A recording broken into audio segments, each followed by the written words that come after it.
When the United States entered World War I, it didn't have enough guns for its troops and relied on weapons shared by its allies, particularly France. But the needs of the war led the nation to turn its industrial might toward the manufacture of rifles, pistols, shotguns, and machine guns.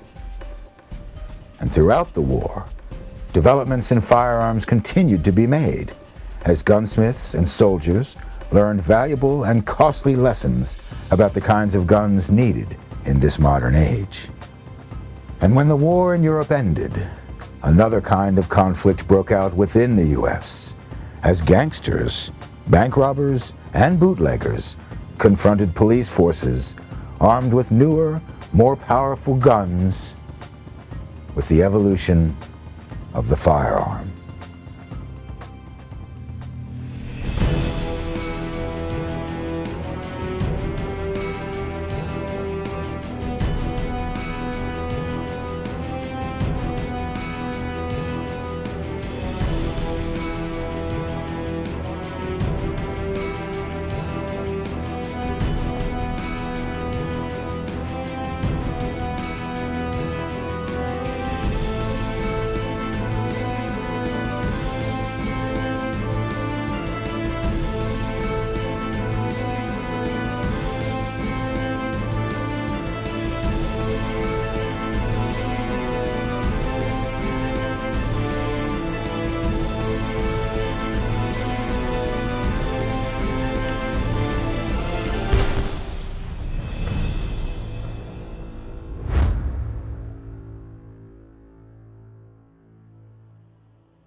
American General John T. Thompson saw the need for a new type of gun to use in the trench fighting of World War I.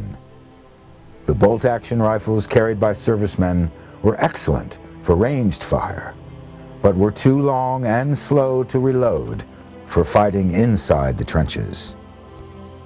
Thompson wanted a small, light machine gun that a soldier could use to sweep across the trench.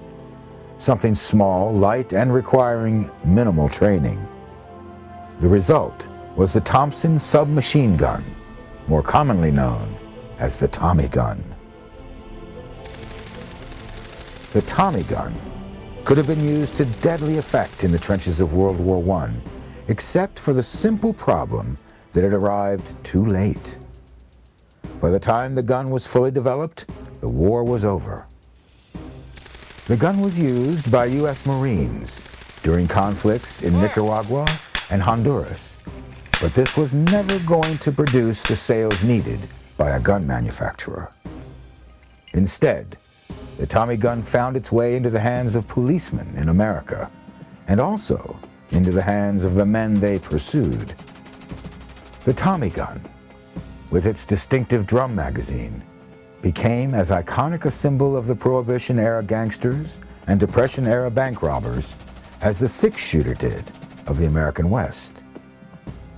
Infamous incidents, such as the St. Valentine's Day Massacre, gave the Tommy gun its reputation as the gangster's weapon of choice. But in truth, the gun was used as much or more by police as by outlaws. Another military gun that saw use by some gangsters was the M1918 Browning automatic rifle, or BAR, firing the .30-06 Springfield cartridge. Clyde Barrow and his girlfriend Bonnie Parker stole BAR rifles from National Guard armories and modified them to suit their own needs. Barrow shortened his BAR by sawing the barrel down to the same length as the gas cylinder tube, making it easier to fire from a moving car. The BAR had been developed by legendary gunsmith John Moseph Browning for use during World War I. It was ready a bit earlier than the Thompson, but it still didn't arrive until late in the war, with only a few units receiving the BAR before the armistice was signed.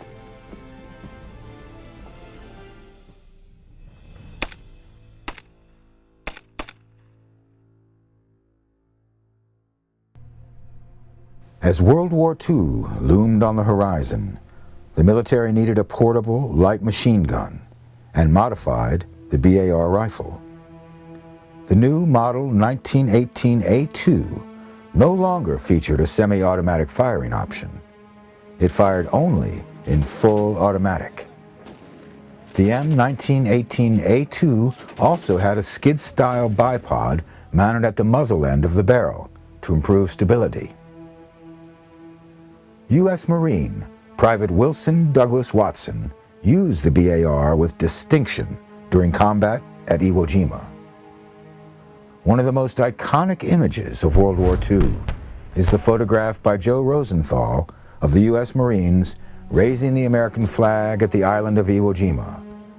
That photograph was taken just days into a 5-week battle that resulted in the American capture of the island.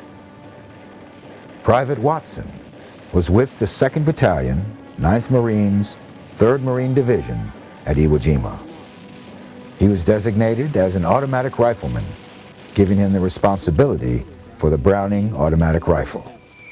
During actions on February 26th through 27th, 1945, Watson's squad was pinned down by intense fire from enemy fortifications in the high rocky ridges and crags commanding the line of advance. On his own, Private Watson rushed one pillbox, firing his rifle to keep the enemy pinned down. When he was in position, he hurled a grenade inside. He then rushed to the rear of the fortification in order to kill the enemy soldiers as they retreated. Watson's squad was now able to continue its advance. But they were pinned down once again at the foot of a small hill. Watson and his ammo bearer scaled the jagged incline under fierce mortar and machine gun barrages, firing from the hip as he climbed. From the reverse side of the hill, the Japanese soldiers attacked him with grenades and knee mortars. He stood fearlessly erect in his exposed position at the crest of the hill so that he could fire upon the enemy positions. For a harrowing 15 minutes, Private Watson held the hill under withering fire, killing 60 enemy soldiers before his ammunition was exhausted and the rest of his platoon could join him.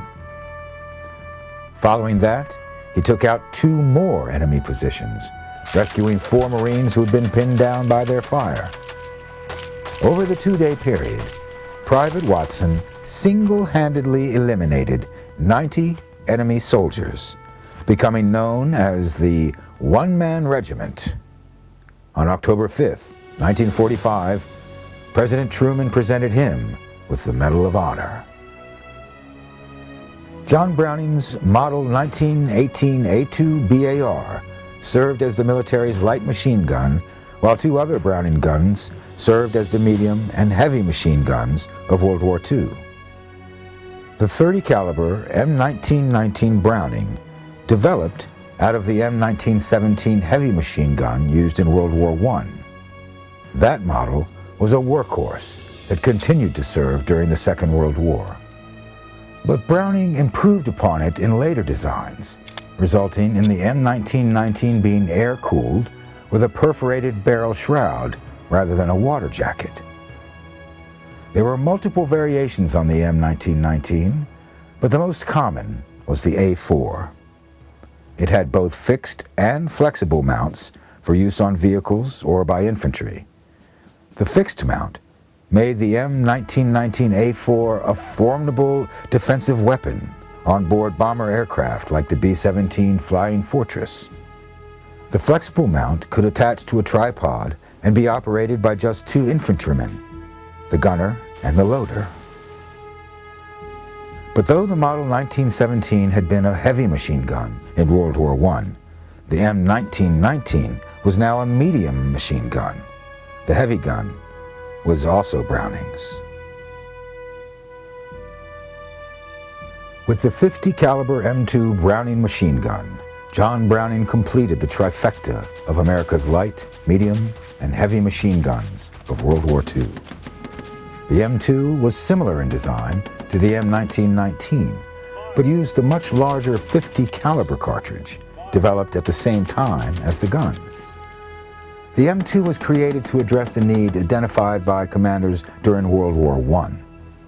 The military needed a gun that could punch through the enemy's heavily armored vehicles and aircraft. The M2, also called the Ma-Deuce, served that need in various roles. In addition to being an infantry support weapon, it was an anti-aircraft gun on some ships, as well as on the ground. It also served as the primary or secondary weapon on many armored ground vehicles, and a light barrel version was used on aircraft. The Ma-Deuce can also serve as a sniper rifle. During the Vietnam War, U.S. Marine Gunnery Sergeant Carlos Hathcock II would use a scope-mounted M2 to kill the Viet Cong from 2,500 yards away, almost 1.5 miles. But most infantrymen were not carrying machine guns. During World War II, they were carrying the weapon that General George S. Patton, Jr. called the greatest battle implement ever devised, the M1 Garand. Often called simply the Garand or the M1, the rifle was designed by John Garand at the Springfield Armory. The M1 Garand was the first semi-automatic weapon to serve as the standard issue infantry arm in any country in the world. U.S. soldiers and Marines carrying it had a distinct advantage over their enemies, firing .30-06 cartridges out of an 8-round clip at a much faster rate than the standard bolt-action rifles. The M1 Garand usually had a 10 or 16-inch bayonet attached, making it an even more formidable weapon. One soldier who quickly qualified as an expert with the M1 and demonstrated its capabilities in combat was Private John R. McKinney. J.R. McKinney's 123rd Regiment landed in Luzon, the largest island in the Philippines, in February 1945. Over the next several months, they and other American units, combined with Filipino troops, succeeded in recapturing the island. Late in the campaign, the 123rd was tasked with security operations at the installations at Dingalan Bay on the eastern side of Luzon. While in Dingalan Bay, Private McKinney was one of several men who manned a machine gun emplacement protecting the defensive perimeter. At 5:30 a.m. on May 11, 1945, McKinney had just been relieved from his night-long duty on the gun. He'd settled into the tent that he shared with 2 Filipino guerrillas and was just drifting off to sleep, his M1 Garand rifle cradled in his arms. He was awakened by the ruffling sound of his tent flap being opened. Thinking some of his buddies were playing a prank, he was surprised when the flaps flew open to reveal a Japanese Imperial Army soldier, sword in hand. The soldier swung the sword at McKinney's head, but only managed to slice through a bit of scalp and part of McKinney's ear. McKinney was stunned, but his training kicked in immediately. He rammed the butt of his rifle straight up into his attacker's chin. When the soldier fell, McKinney followed up with another strike, crushing the enemy's skull. Another Japanese soldier rushed in, bayonet first. McKinney shot him in the chest. As he struggled to make sense of what had just happened, gunshots outside his tent made it clear. The camp was under attack. McKinney rushed out of his tent. He could hear fighting to the north, but his responsibility was the southern perimeter, and the machine gun there wasn't firing. In the dim light, he looked over at the machine gun pit. He could see men ripping away the camouflage, struggling to maneuver the machine gun. Japanese soldiers trying to turn the gun to fire into the camp. McKinney fired his rifle, killing the 2 men. He then spotted 2 more Japanese nearby, moving towards the command tent. They spotted him in the same moment, but McKinney fired first. 2 headshots, and the enemy's soldiers were down. He looked again at the machine gun, still unmanned. He couldn't let the enemy seize it and turn it against the American and Filipino forces.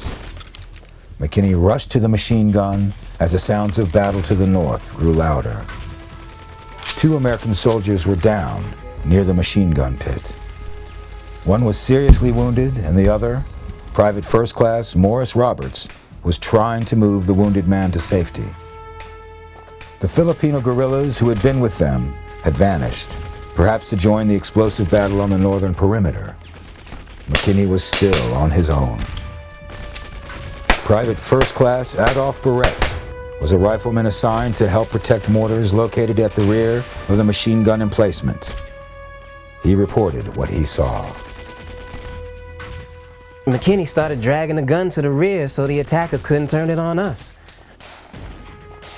One of the gunners had been shot and the other was trying to evacuate him. I saw about 10 Japs armed with rifles, bayonets, and long pointed poles rush to position, but I was afraid to shoot into the group for fear of hitting one of my buddies. Then I was confronted by the infiltrating Japs trying to get at our mortars. Soon, I heard shrieks and screams and moans of the enemy coming from McKinney's direction. 10 Imperial Japanese soldiers swarmed toward, then into the machine gun pit. Private Roberts later described what he saw while he tried to aid his wounded comrade. McKinney fired a short burst, killing the first 2 attackers.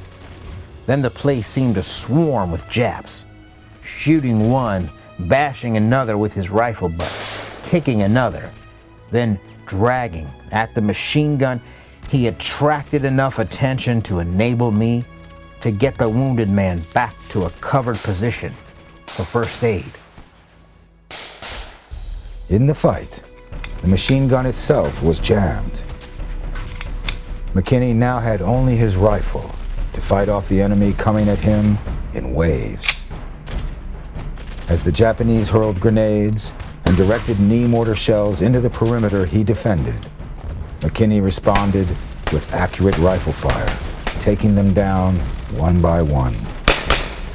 He kept moving, changing position and collecting more ammunition. Whenever his weapon ran out of ammo, he reversed it and clubbed the attackers to death with the rifle butt. At one point, he witnessed 4 Japanese soldiers moving near the position where he knew Private Roberts was caring for the wounded soldier. McKinney leapt from hiding, putting himself between the enemy and his friends. He shot 3 of the soldiers, reloaded, and shot the 4th before they were able to respond. For more than 30 minutes, Private J.R. McKinney waged a private war against overwhelming odds. He is officially credited with the deaths of 40 enemy soldiers, but some reports suggest the number was much higher. Finally, the attack on the northern perimeter was broken, and American soldiers there rushed to the southern perimeter to aid in its defense.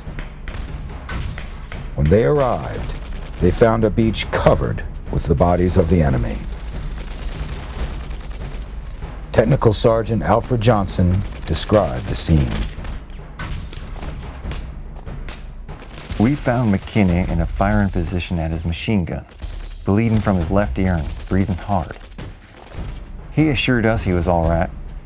There were 38 freshly killed Japs piled 2 and 3 deep on their approach to the emplacement and around the gun, and 2 more lay near the knee mortar.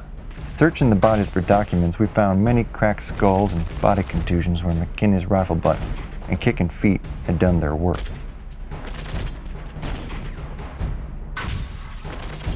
For his actions that day, J.R. McKinney was promoted to sergeant, and on January 23, 1946, he was presented the Medal of Honor in a White House ceremony.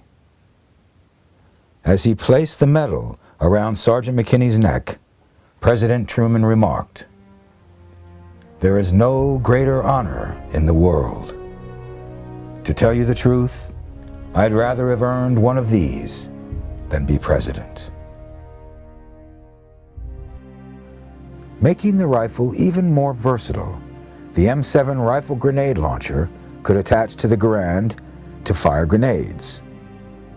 Tube-shaped, the M7 fit over the barrel of the Garand.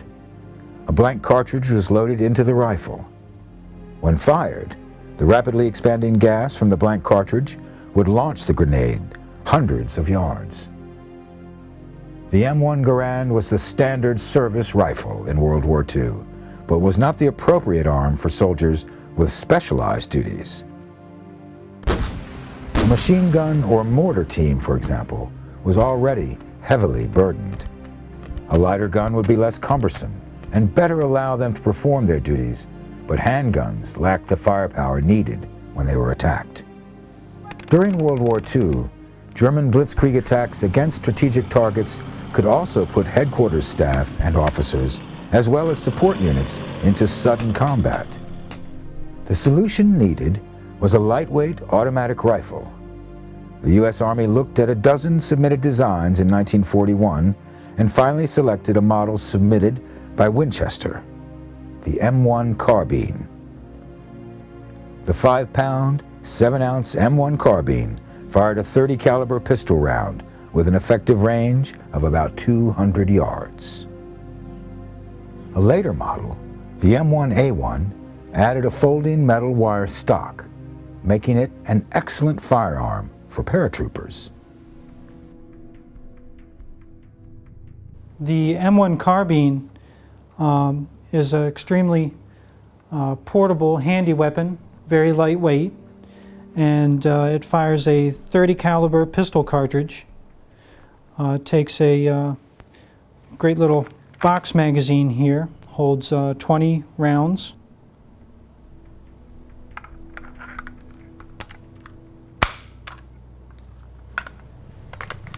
It operates on the short stroke piston developed by a North Carolinian named David Williams.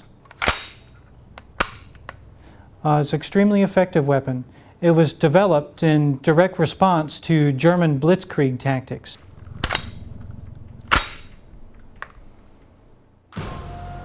Facing the U.S. soldiers and their semi-automatic M1 Garands in the Pacific Theater of Operations were Japanese soldiers carrying bolt-action Type 99 Arisaka rifles.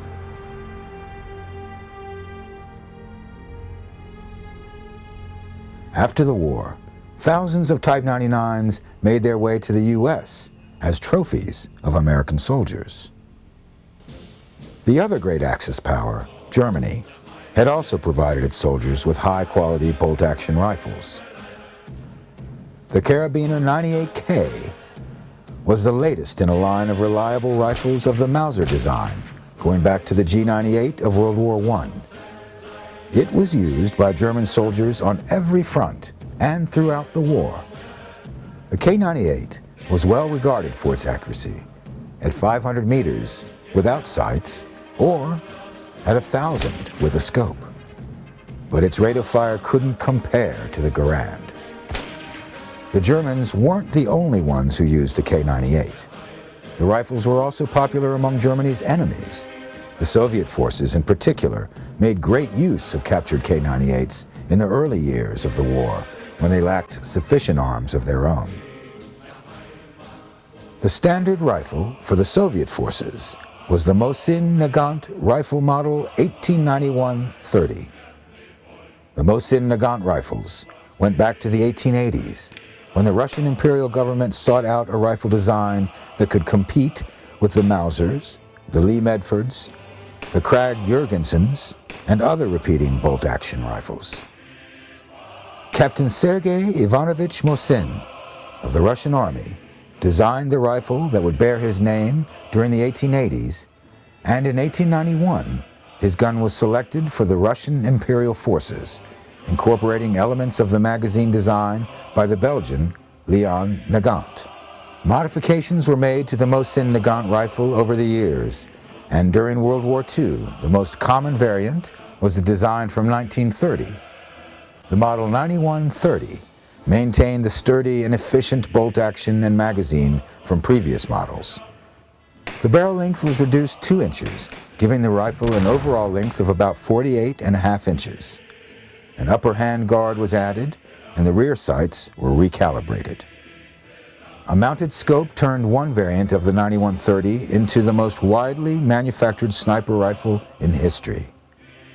This was the sniper rifle used by Major Lyudmila Pavlichenko, the most successful female sniper in history. Pavlichenko, already an accomplished marksman, volunteered for service when Germany invaded Russia in 1941.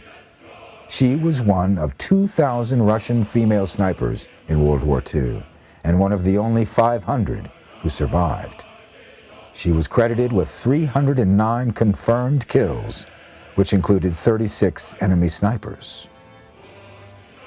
But the Mosin Nagant 9130 remained a bolt-action rifle and suffered from the predictable slow rate of fire compared with the modern guns. After the German invasion, the Soviets began mass-producing a selective-fire, magazine-fed submachine gun, the PPSH-41.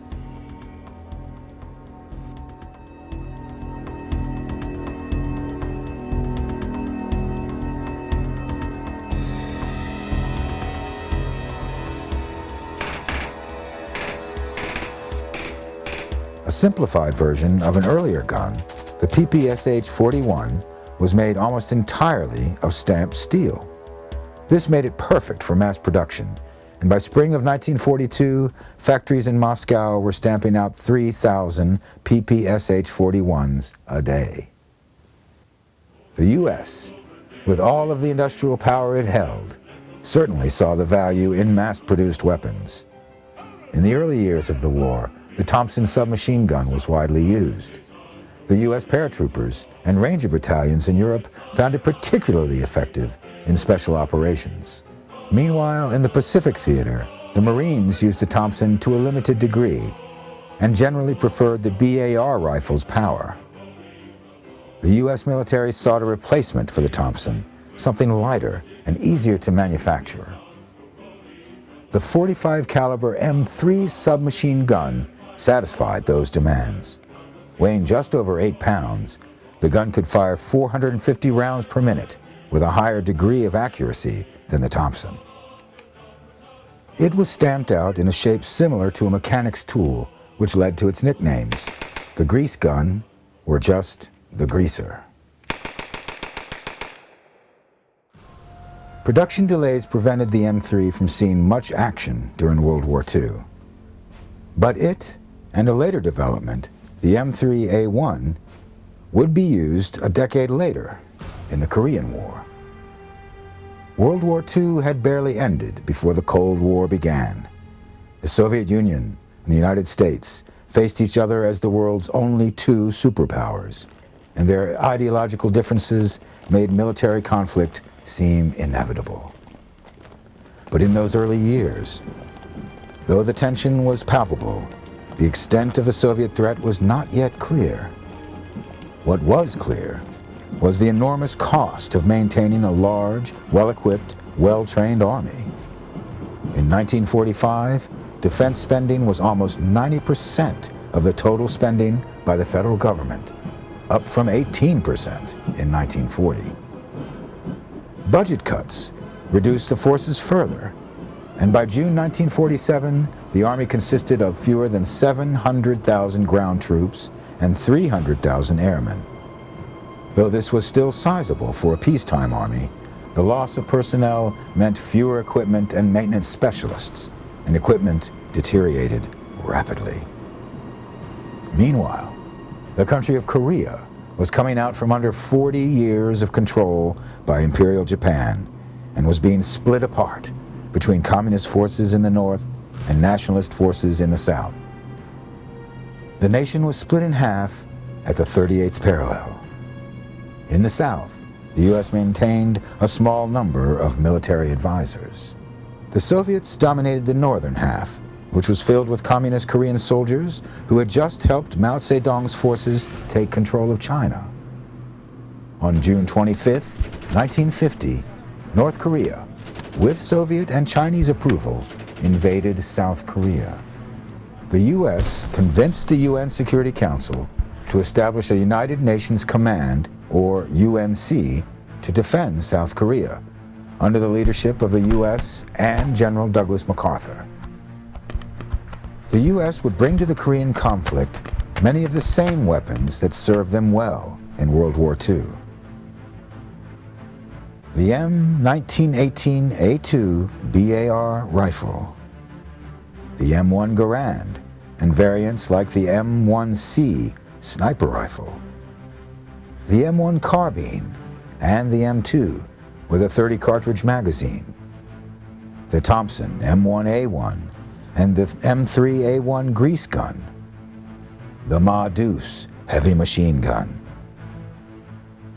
The Soviet guns of World War II were also present in Korea, only this time in the hands of America's enemies.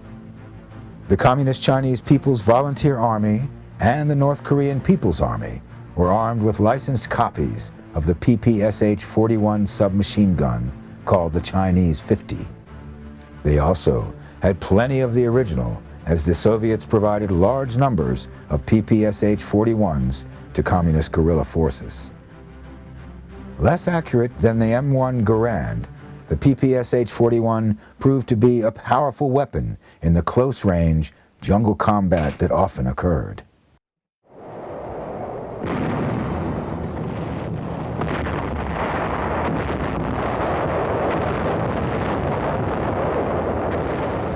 Although the battleground was in Korea, the war was in reality part of a larger struggle between the U.S. and the communist threat posed by the Soviet Union and China.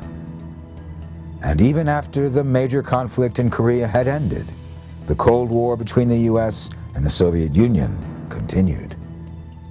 In fact, at the time of the armistice that ended major fighting in the Korean War in July 1953, the U.S. had already been involved in another Southeast Asian country for 3 years. The small number of military advisors in Vietnam at that time would increase dramatically in the early 60s, as once again, the U.S. would fight a proxy war in Southeast Asia against forces supported by the Soviets and the People's Republic of China. And they would bring to that fight the latest and the greatest American gun, the M16.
Thanks for watching. If you'd like to help us produce more compelling historical content like this, please like, comment below, and share this video with fellow history buffs. And of course, be sure to subscribe to help keep history happening.